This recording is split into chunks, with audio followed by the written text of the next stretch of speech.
In this video, I will show you step by step how you can change your name inside the Among Us game. So first of all, let's head over to Among Us.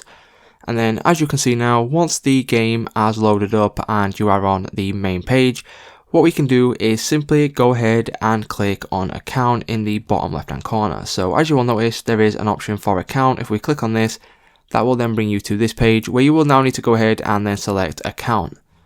Now once we select account, what we can do then is simply go ahead and click on change name, which will allow us to change our username right here.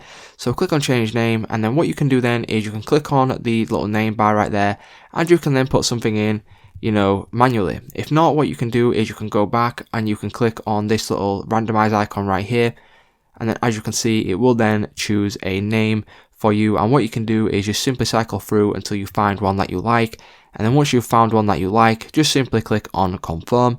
And then as you'll notice, that username has now been changed. So it's just that simple, guys. That's how you can change your name on Among Us. If this video did help you out, please leave a like on today's video, and I will see you in the next one.